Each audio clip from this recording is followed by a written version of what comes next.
Karibu katika wazo la leo au ujumbe wa leo. Ni katika kitabu kile cha Mwanzo sura ya 2 mstari wa 18. Mstari hii inasomeka kama ifuatavyo: Bwana Mungu akasema, si vema huyo mtu awe peke yake. Si vema huyo mtu awe peke yake, nitamfanyia msaidizi wa kufanana naye. Bwana Mungu akamletea Adamu usingizi mzito, naye akalala. Kisha akatwaa ubavu wake mmoja, akafunika nyama mahali pake, na ule ubavu alioutwaa katika Adamu, Bwana Mungu akaufanya mwanamke, akamleta kwa Adamu. Adamu akasema, sasa huyu ni mfupa katika mifupa yangu, huyu ni mfupa katika mifupa yangu na nyama katika nyama yangu, basi ataitwa mwanamke, kwa maana ametwaliwa katika mwanaume. Wazo la leo na ujumbe wa leo ni kwamba mwanamke ni kibali. Mwanamke ni kibali.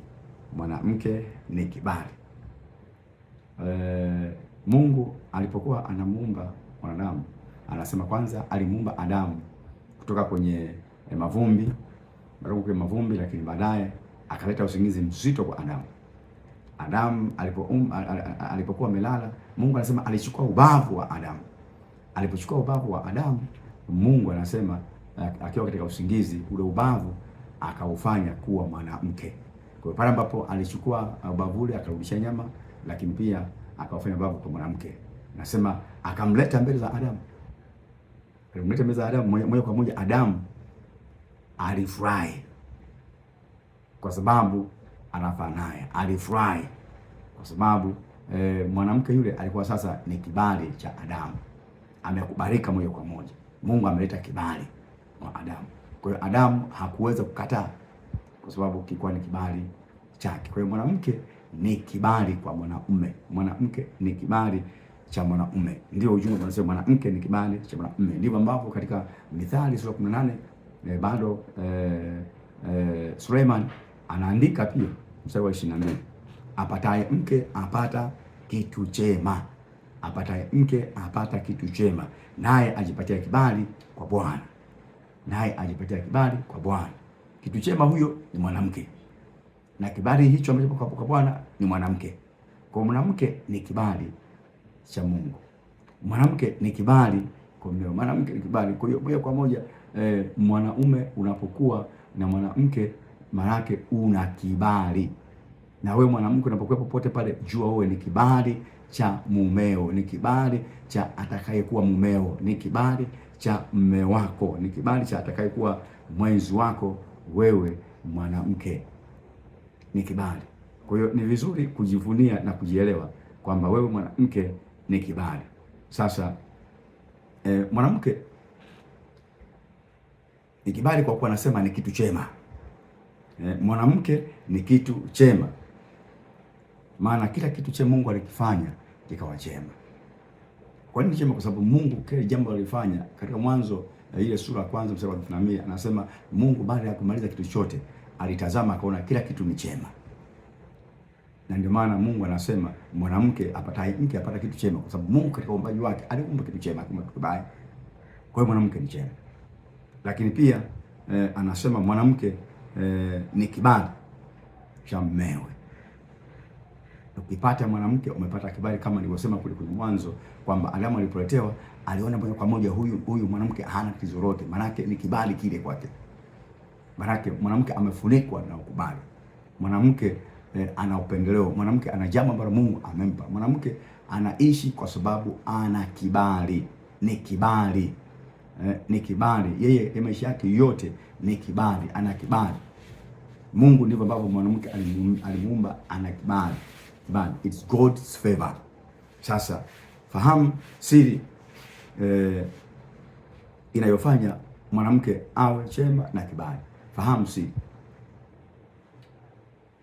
Fahamu siri katika wazo ama ujumbe wa leo unaofanya kwamba mwanamke awe chema ama awe kibali. Siri yake ni kwamba moja, ili mwanamke au binti awe chema, anatakiwa atokane na Mungu, atokane na Mungu, anatakiwa atokane na Mungu.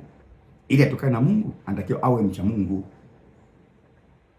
Ndiyo siri kwamba mwanamke ni kibali ni kwa sababu anatakiwa atokane na Mungu. Hawa ama mke wa Adamu alitokana na Mungu. Mungu anasema yeye ndiye aliyemletea. Ndio maana moja kwa moja Adamu akafurahi. Mwanamke akawa amevikwa kibali moja kwa moja kwa sababu alitokana na Mungu. Sasa ili na wewe mwanamke, binti, unapotarajia kuolewa ama kwa mume wako, unatakiwa utokane na Mungu.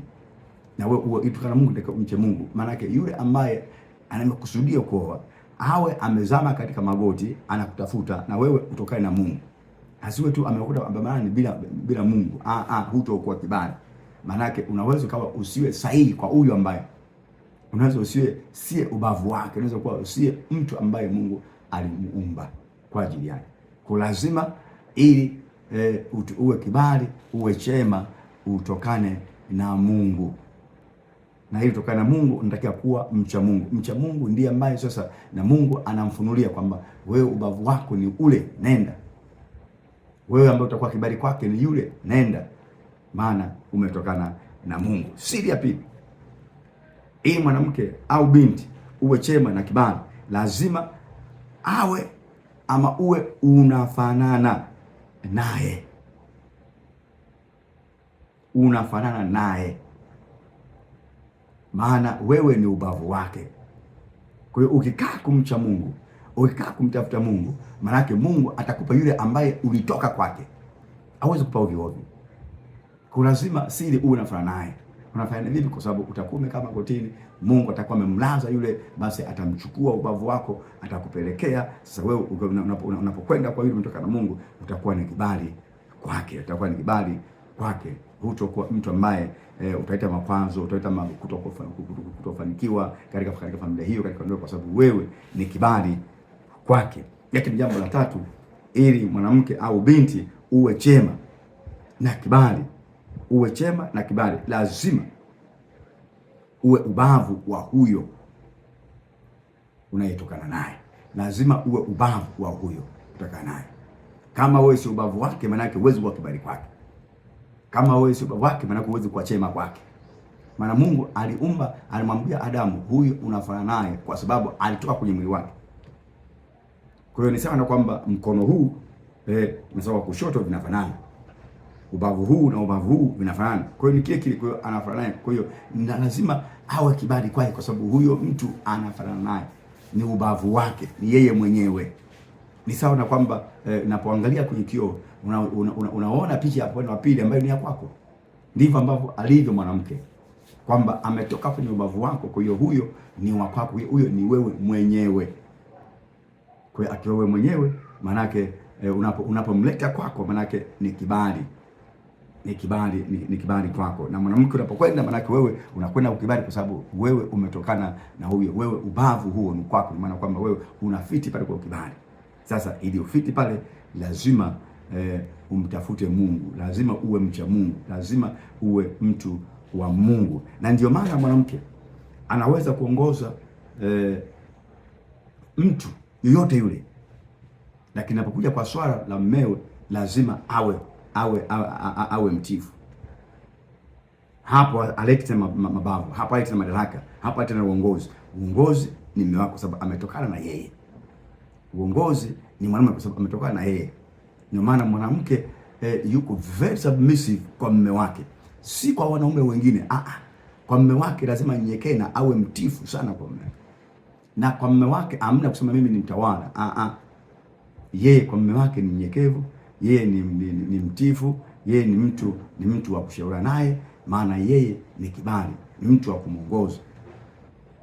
Kwa hiyo sio analeta utawala pale, analeta mabavu pale, hapana. Kwa sababu yeye ni kibali cha mmewe. Kwa hiyo ni vizuri mtu wa Mungu au mwanamke ufahamu kwamba wewe ni kibali. Na ninapozungumza kibali, maana yake nazungumza kwamba ni upendeleo wa kimungu ambao unasababisha mtu anaingia pote pale kupata haki pasipokuwa na haki, wakati mwingine kustahili pasipo kustahili. upendeleo. That's God's favor. It favors